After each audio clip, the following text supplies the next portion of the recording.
In this video, we're going to show you how to perform the brake bleed process on your Ford Taurus. With the hood open, go ahead and locate your master reservoir right here. We want to start by cleaning the top of this here, get rid of all the debris and dirt around here. Now we do have a drip mat here, just to protect the other components. Give that a spray and wipe this down.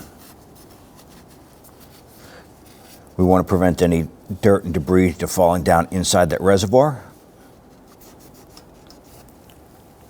Now, two things we have here.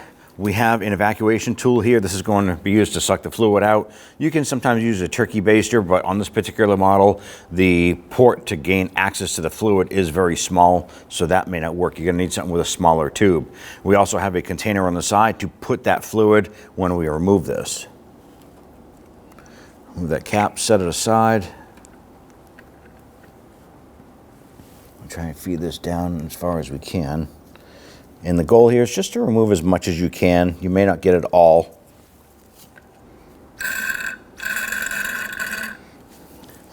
Now, when we got our vehicle in here, it was already low on brake fluid. It's normally filled up almost to the top there. So also recommended to be wearing safety glasses when you're doing a job like this. Now, once you evacuated as much fluid as you can, we're going to go ahead and remove our container here and get that out of the way. Now, on your master reservoir here, there's going to be some sort of marking where it says max and a minimum. So go ahead and top off the reservoir to the max line with some fresh fluid. On this particular vehicle, it actually states here to use your DOT 4. Here it is.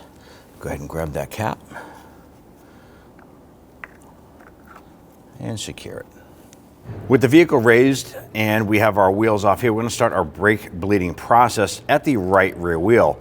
Now, this procedure is going to start at the right rear wheel, then you're going to go over to the left rear, continue over to the right front, and then we're going to end with the left front. Now, right here on our caliper, we have a rubber cap covering our bleeder screw. Yours may or may not have this. It is not critical to the operation, but you want to go ahead and remove that cap if you do have it. Now, inside of our car, we have a person that's going to go ahead and pump up our brakes and help us with this procedure, and we'll walk you through that as we go. We're going to go ahead and use our 11mm wrench, and we just want to go ahead and crack this free just a little bit. Make sure we can loosen this. And there it is. We can move that. And we're going to put our reservoir on here. And this is going to be used to capture our fluid as we start that brake bleeding process. Now, when we're ready, we're going to have that person inside the vehicle pump up their brake pedal about 3 pushes, and they're going to hold pressure on that. I'm going to crack open this line here and let that fluid push through. Once that pedal inside the vehicle goes to the floor, that person is going to let me know that it's at the floor. They're going to hold that pressure. I'm going to tighten this. Then they're going to release, and we're going to continue to do this process 2 to 3 times, or as many times as it takes to get rid of any of the dirty fluid, as well as the air bubbles in the line. So let's go ahead and start that process. If you go ahead and pump up the brakes. All right, they've informed me that they're holding that, so we're going to go ahead and loosen this. You see that fluid come up and out, and they're at the floor, so snug that down. And we're going to repeat this process until we get some good clean fluid and no air bubbles. Continue, please.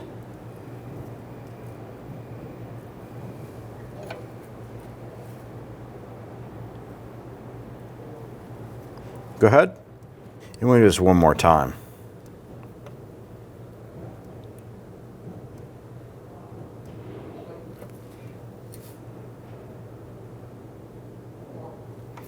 All right, we'll snug this down. I'm going to go ahead and bring my reservoir down so we can go ahead and open up this port here. Let that fluid drain down in there.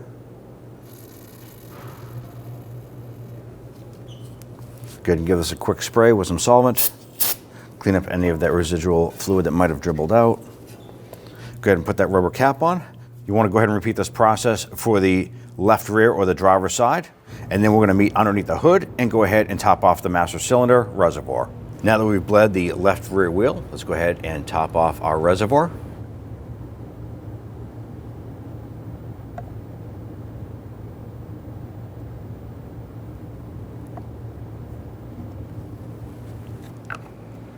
Go ahead and install your cover. Make sure it's secured.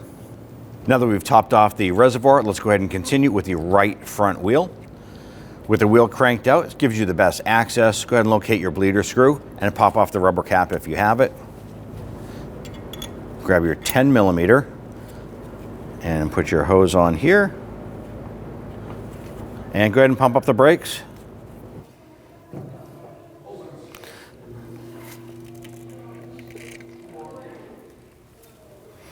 Okay, pump it up.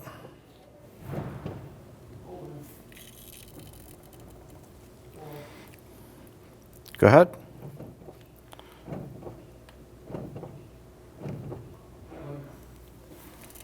Now we have a solid stream of fluid coming out here. I'm using my pliers on this here just because the rubber port here is a little loose. Now after you're done there, go ahead and use your spray solvent. Clean up any residual brake fluid here. Install the rubber cap.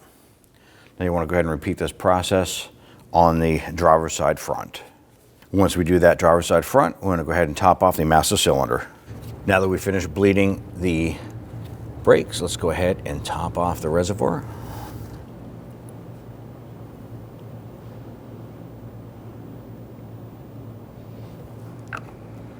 Go ahead and install your cover. Make sure it's secured. Now that we're done bleeding the brakes, you want to go ahead and hop into the vehicle, pump up the brake pedal. Now for any reason, if that brake pedal should still feel mushy, you want to go ahead and repeat this process a second time. Once that pedal feels solid, go ahead and install your wheels and torque them down to 100 foot-pounds. And take it for a road test. When only the best will do, demand TRQ. The only company that lets you view before you do. TRQ is committed to offering the highest quality aftermarket auto parts that are engineered for peace of mind. Thanks for using and viewing with TRQ.